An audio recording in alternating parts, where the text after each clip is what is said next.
रामायण हिंदू धर्म के महाकाव्यों में से एक है और भारतीय साहित्य का एक महत्वपूर्ण हिस्सा है। आपने रामायण कई बार देखी व सुनी होगी व इसका पाठ भी किया होगा। साधारणतः रामायण की कथा हम सभी को ज्ञात है, इसलिए यहाँ मैं आपके लिए कुछ ऐसी बातें बताने जा रही हूँ जो शायद आपने पहले कभी न सुनी हो। प्रभु श्री राम के व्यक्तित्व में संतुलन मिलता है। शांत, गंभीर और सौम्य श्री राम ने कभी अपना संतुलन नहीं खोया। उन्होंने कभी परिस्थिति को अपने ऊपर हावी होने नहीं दिया, बल्कि हर परिस्थिति में दृढ़ता बनाए रखना ही उनका स्वभाव है। आज की मुश्किल समय में हमें यही सीखना है। श्री राम का महत्व इसलिए नहीं है कि उन्होंने जीवन में इतनी मुश्किलें झेली, बल्कि उनका महत्व इसलिए है कि उन्होंने उन तमाम मुश्किलों का सामना बहुत ही शिष्टता पूर्वक किया। अपने सबसे मुश्किल क्षणों में भी उन्होंने खुद को बेहद गरिमापूर्ण रखा। भगवान राम का जन्म अयोध्या में राजा दशरथ और माता कौशल्या के यहाँ हुआ था। राजा दशरथ की 3 रानियां और 4 पुत्र थे। बहुत कम लोग जानते हैं कि श्री रामचंद्र की एक बहन भी थी जिनका नाम शांता था। रामायण में इसका उल्लेख देखने को मिलता है। शांता इन चारों भाइयों में सबसे बड़ी थी। शांता राजा दशरथ और माता कौशल्या की बेटी थी, जिन्हें कौशल्या की बड़ी बहन वार्ष्णेय ने गोद लिया था। रामायण की पूरी कथा माता सीता के अपहरण और भगवान राम और रावण के बीच युद्ध के इर्द गिर्द घूमती है। बहन शूर्पणखा की नाक कटने के बाद रावण ने बदले की भावना से सीता का अपहरण किया था। आपने ये शायद ही सुना हो कि सीता रावण की पुत्री थी।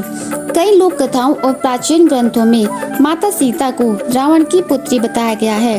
ऐसा कहा जाता है कि माता सीता का जन्म धरती से हुआ था।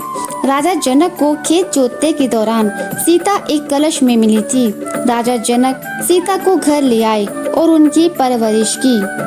लेकिन रामायण के कुछ संस्करणों में माता सीता को वेदवती का अवतार बताया गया है। वेदवती भगवान विष्णु की उपासना कर रही थी तो रावण उस पर मोहित हो उठा। रावण ने वेदवती और उसकी भक्ति को बाधित करने का प्रयास किया। इससे तंग आकर वेदवती ने खुद को चिता में झोंक लिया और अंतिम समय में रावण से कहा कि अगले जन्म में वही रावण के अंत की वजह बनेगी। इसके मुताबिक सीता ही वेदवती का अवतार थी। जैन रामायण का एक संस्करण सीता को रावण की असली बेटी बताता है।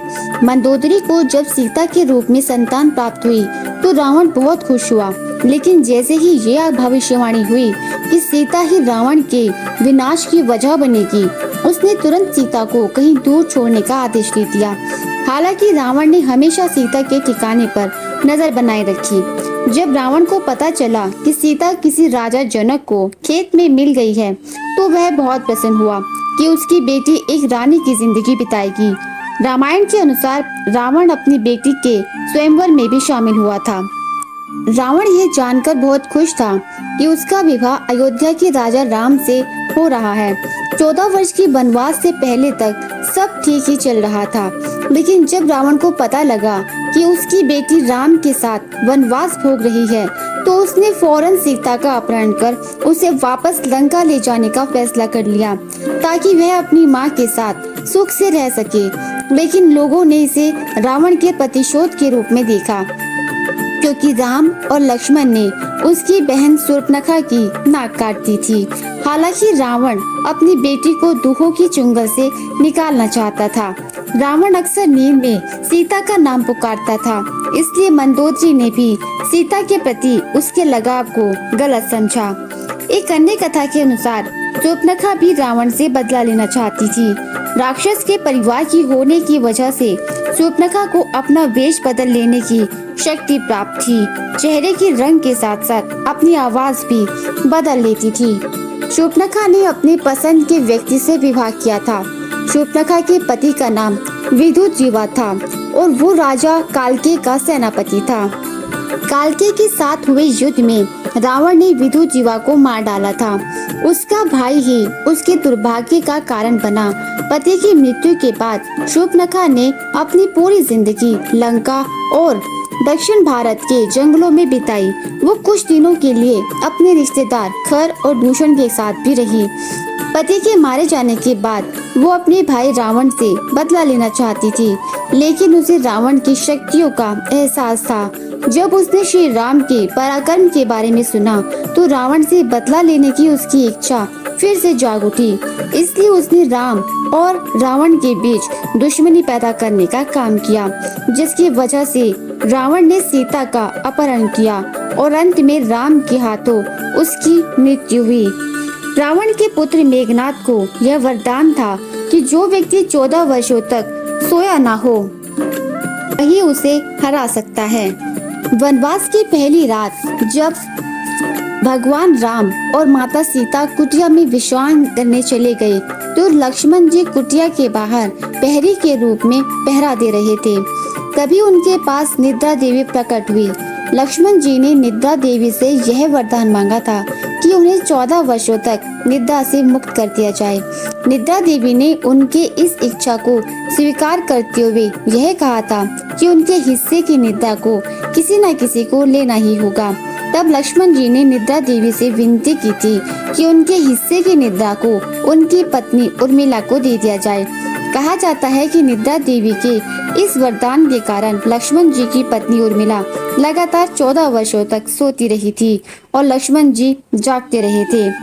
मेघनाथ के वध के बाद उनके शव को मेघनाथ की पत्नी सुलोचना लेने आई। पति का छिन्न शीश देखते ही सुलोचना का हृदय अत्यधिक दुखित हो गया। वे रोने लगी। रोते रोते उसने पास खड़े लक्ष्मण की ओर देखा और कहा, सुमित्रा नंदन, तुम भूल कर भी गर्व न करना कि मेघनाथ का वध मैंने किया है। मेघनाथ को धराशायी करने की शक्ति विश्व में किसी के पास नहीं थी। यह तो 2 पतिव्रता नारियों का भाग्य था।